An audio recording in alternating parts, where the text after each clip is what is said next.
I'm Mira Rubin here with you on Enlightened World Network. And this is my buddy Maggie. And today we are talking about intention versus expectation and the transformation of experience just by making that very simple shift and how profound that can be. So, before we get started, though, let's take a minute or two to get present. Let's take a deep breath in through your nose and hold it. And imagine clean, crisp oxygen flooding your lungs, flowing into your bloodstream, nourishing your cells and all your organs, bringing vital life energy to your body and being. And as you exhale, exhale any tension, any stress, any negativity. And now let's take another deep breath in through your nose and hold it. This time, imagine brilliant, bright light lighting you up from the inside out, illuminating all your cells, electrifying and energizing all your molecules and all your electrons. And as you exhale, exhale any remaining stress, tension, negativity, or fatigue. And now let's just gently press our palms together. Very softly, softly, softly rub your fingers against your palms and feel that wonderful sensation, that tickling and tingling, and bring yourselves present right here, right now. Welcome, welcome, welcome. So, Maggie, good girl. so, intention versus expectation. So, when expectations are black and white, they're either met or they're unmet. And what happens with expectations is that we're essentially setting ourselves up and setting up the other people in our lives, setting ourselves up for disappointment, setting up a situation that is rife with judgment. Because if I have expectations of how you should, an event should occur, if every little piece of that expectation isn't met, then the expectation isn't fulfilled. If instead I go into the situation with an intention of having a wonderful time, making a wonderful environment for people, then the details that would have been part of the expectation are no longer so significant. And I know we've spoken about this before. I think it's a very important topic because we take our expectations and we impose them on people and circumstances, and it's a way that we get to not really be present. We have ideas about how things should be. This is the expectation, and it's rare that things in life are the way that we think they should be. Life has its own plans. And so I thought it would be worth digging more deeply into this topic together, just because the ramifications are so great. And I think if we dig into a deeper understanding of it and notice when we are living from our expectations rather than being present to our intentions. I'm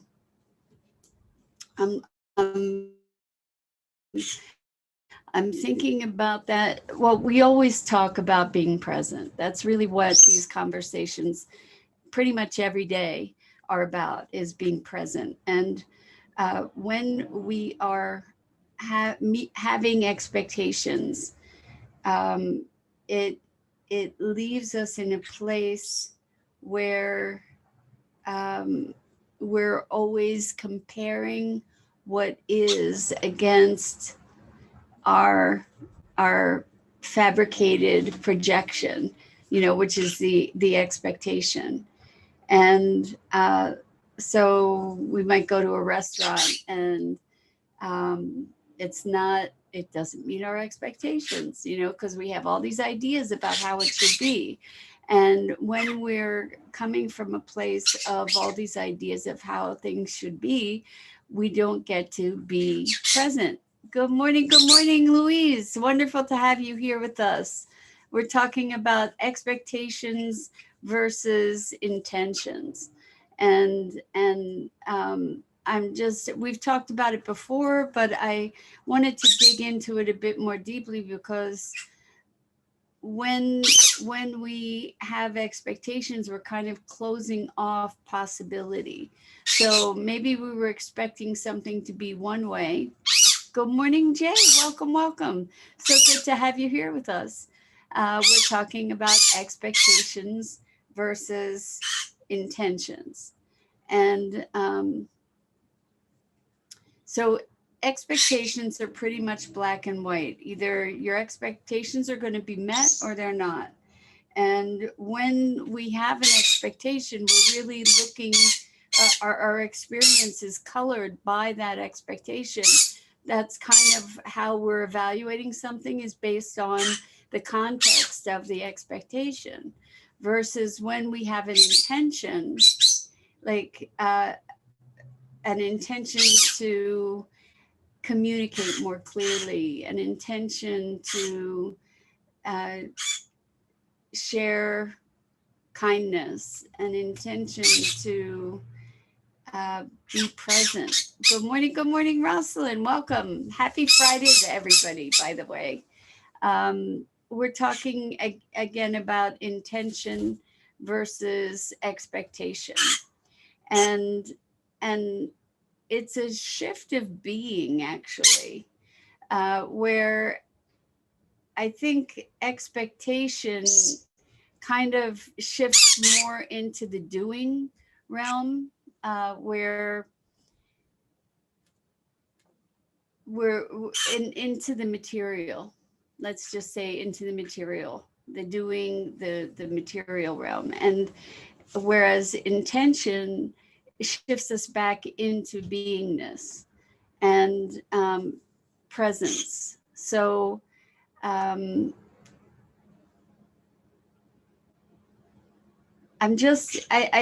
feeling into it, and I encourage you to feel into it, really, to get clear on the difference between an intention and an expectation.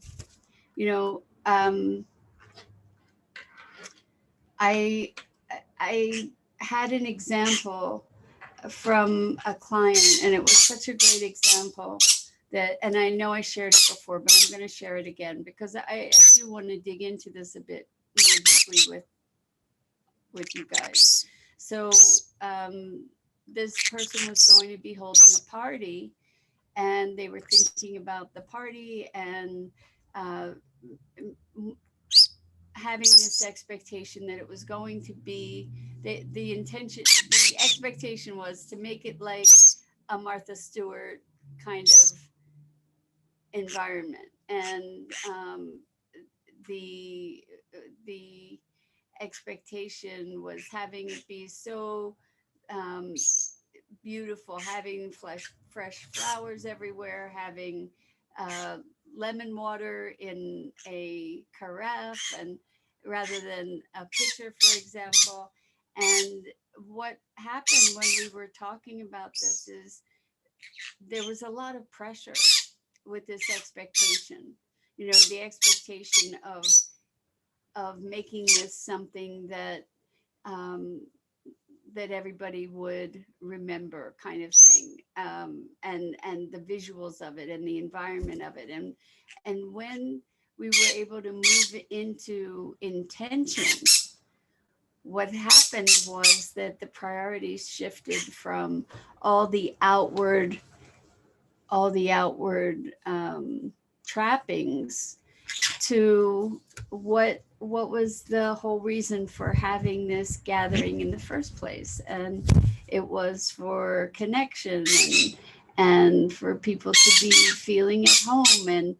And when the intention was connected with all the other stuff, the importance of having it all perfect fell away.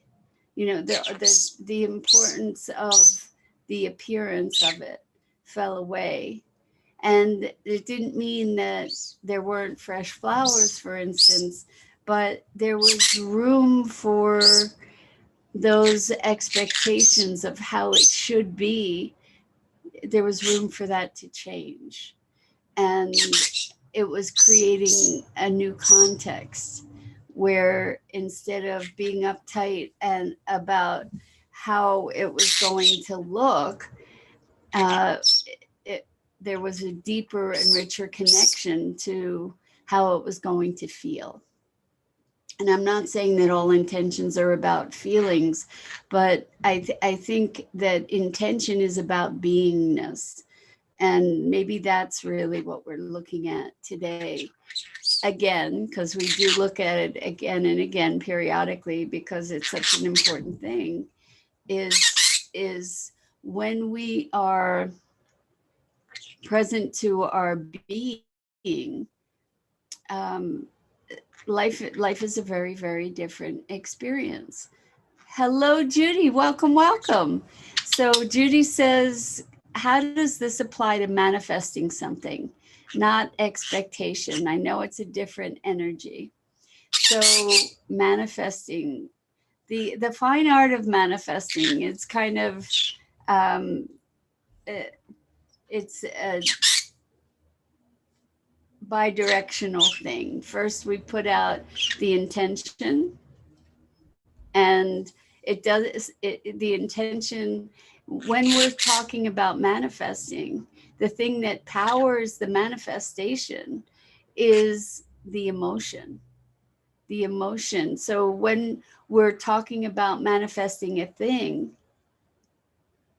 we might have an idea of what that thing looks like, and but the thing that's more important than what that thing looks like is how it feels to be in the having of that thing.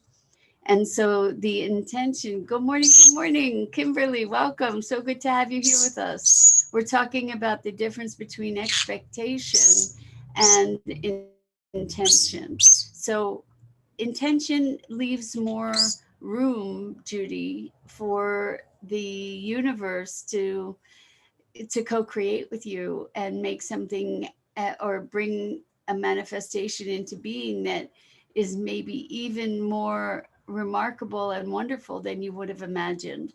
Whereas the expectation of, I'm expecting that it has to be a certain way, is it the difference that I'm talking about here. So with manifesting, we send out the intention, that's the thought, right? And that is the request of the universe, what we're desiring.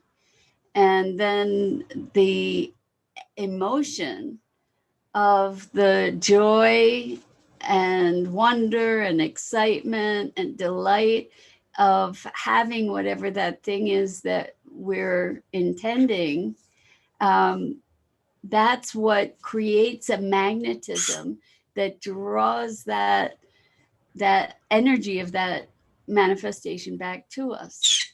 So that's where it's a twofold process. We put out the intention, and we pull in the manifestation through the emotion. So when we when we presence ourselves to intending for events, let's say you were going for a job interview, right? And um, you might have an expectation of getting the job. I expect to get the job. And then if you don't get the job, that's a big deal, right? um, it's a problem if you had the expectation that you would be getting that job and you didn't. However, if you had an intention of connecting, so here, like the expectation of having the job, I need the job, I'm expecting to get the job. um, I it's different than going to the interview and intending to discover if this is a good job for you, to communicate effectively, to look at the opportunity, and maybe because of the shift in attitude, this is really what it's coming down to.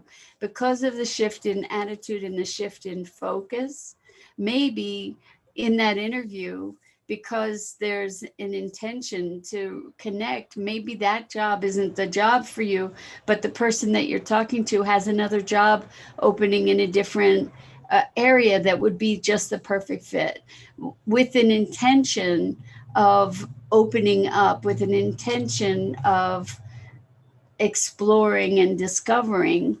We create an open field, we create an open context for more miraculous things to occur than if we're super focused. Now, I know that people have been very, thank you, Louise. Louise says, I feel everything you're saying. Thank you.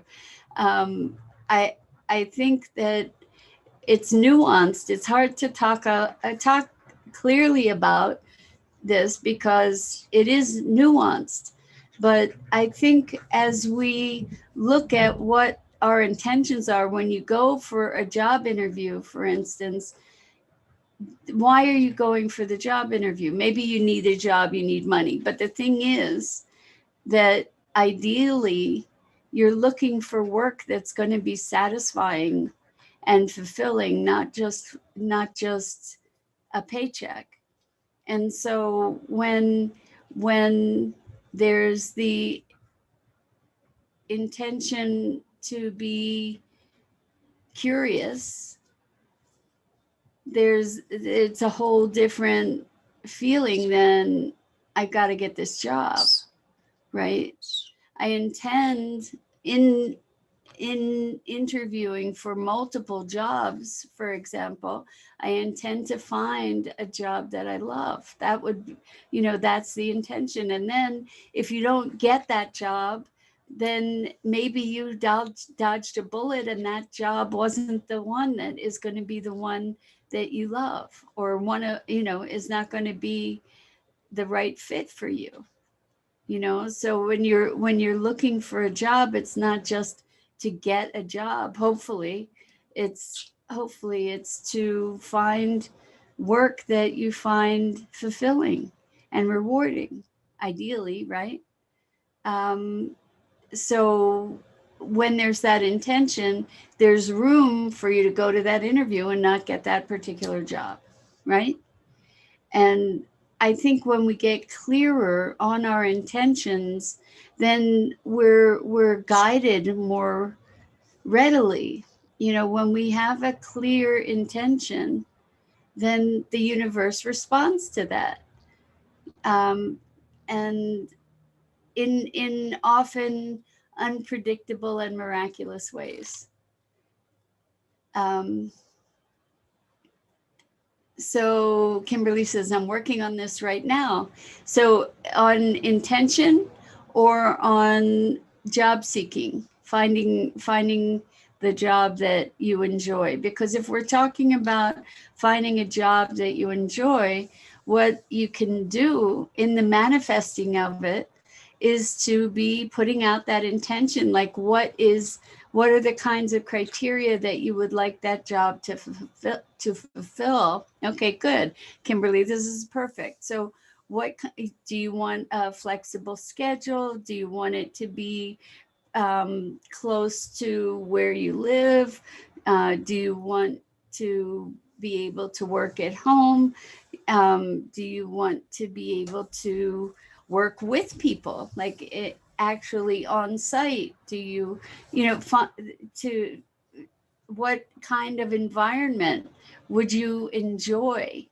What about the work itself would be enjoyable to you? Do you want to be able to be creative? Do you want to be mentally challenged to to be thinking creatively, identify the things that would make a job a wonderful job for you and a wonderful environment for you, and then feel into that, feel the joy of going to work or doing the work, feel the fulfillment and the pleasure and the security perhaps, and whatever the things are that you're looking for by finding a job,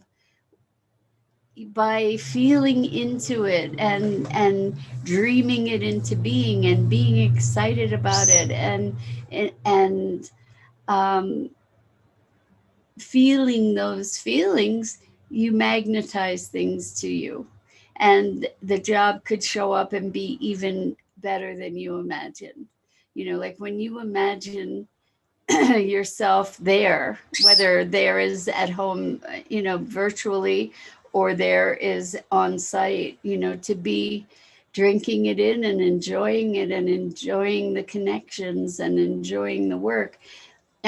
So the more you spend time feeling those feelings and imagining all those pieces that would make that job fulfilling, that's the intention, is to have a great a great job that you love, right? And that compensates you well. And so whatever, that's the intention, and to be enjoying it and experience that enjoyment even before you find the job. And then what might happen is the job may find you. You don't have to know how it's going to come, and it doesn't mean sit home and do nothing, although that it could manifest and come to you that way too. The likelihood is that if you are in action, like out and about or whatever, in an environment where you have the opportunity to meet people, then that can make it easier to for the job to find you. So Rosalind says, yes, TGIF, expectation in the context of a relationship. Oh boy, yeah, here we go. This is a thorny one, Rosalind. Is like expecting things to be a certain way. Is this a setup for failure? I think so, 100%, especially in relationship. So Rosalind says, setting up a rule book rather than allowing room for partner to show up in ways that were intended. Exactly. So expectation in relationship is a relationship killer for sure. There are certain things that we expect, and oftentimes there are things that we expect that we're not even aware of until we don't get the things that we expected, right? So until somebody behaves very differently from the way we expect people to behave, we wouldn't anticipate that, right? And so then we get to be disappointed.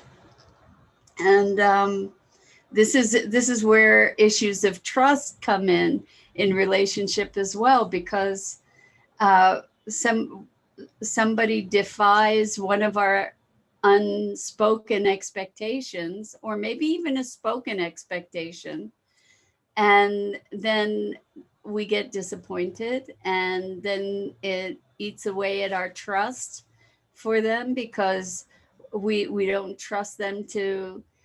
Here's the question though: when we don't trust someone because they have defied our expectations, what we get to look at is, what is it that we are not trusting them over? Like, what are we we're not trusting them to what? This is a really important thing, to meet our expectations typically, right? And so what if we have an intention, a mutual intention? That's an important thing. An intention for communication, an intention for connection, an intention for growth. Um, all of those things are really important. And the thing is with this whole expectation thing is that so much of our expectations are really automatic programs that we're not even aware of. And we follow them down some thorny roads, particularly in relationships, where I expect you to be on time. If you say you're going to be here, I expect you to be on time. Right? That's always been an interesting one for me, because there was a period of my life where I was very, very much about, well, I'm punctual. If I say I'm going to be somewhere at a certain time, I'm there.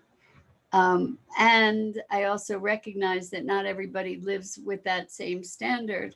And so that gets to be negotiated, because who's to say that my expectation is right? For me, it's right. It makes life easier for me, but it doesn't mean that I can necessarily impose that on other people. And if it is a really important thing for me, then ultimately the people um, that don't have the hold the same value, shall we say, or the same agreement around time, then they'll weed themselves out, right? Or I'll weed them out ultimately if that's so important to me.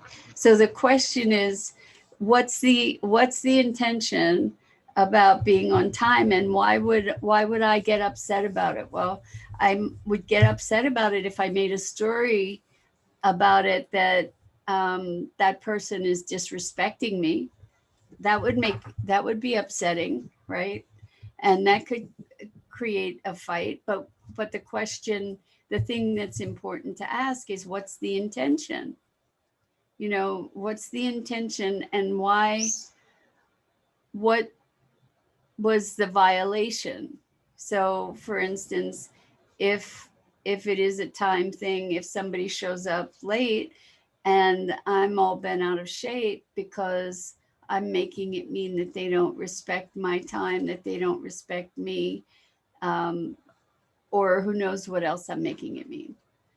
And that needs to get communicated, not fighting over the time necessarily, or not making even a judgment of the other person based on that, but to have a conversation that's connected with the underlying intention. Like, I'm disappointed that you're late because I only have a short amount of time and I really wanted to spend time with you, for instance. Or what other kinds of expectations in relationships? I expect you to pull your own weight. What does that mean? What does it look like? Um, Versus uh, an intention to create some balance, right, between partners. And then if there's that intention, then it opens the conversation in a very different way from the idea of, I expect you to pull your own weight, right? Good morning, Elaine. We've been talking about expectations versus intentions, and getting clear about our intentions, especially when our expectations are up or being challenged. So I'm so glad, Rosalind, that you brought up the topic of relationships, because we so often do go on autopilot with our expectations that we don't even know. Like, that's the way it should be. That's the way I grew up. That's what I learned. That's what I know. And we're so enmeshed in those expectations that we don't even see them. So Elaine says yes, and even getting clear on what an expectation is as opposed to intentions. Exactly. Exactly. So that's a great question or a great point. What is an expectation? Um, we did talk about this a little bit. It's like when we're imposing an idea of the way that things should be. And the thing is that we oftentimes are just unaware of these expectations that are at the foundation of the way we operate in the world. And one of the ways that you can identify an expectation is when there's the word should. You know, you should, I should, they should, it should. That's an expectation. And we all know that it's not a great thing to should all over yourself, right? Or others. And when we encounter that should, we get to question it and then look at the underlying intention, or refocus ourselves on an intention rather than the expectation. So expectation can be really divisive and destructive when we become at the effect of them.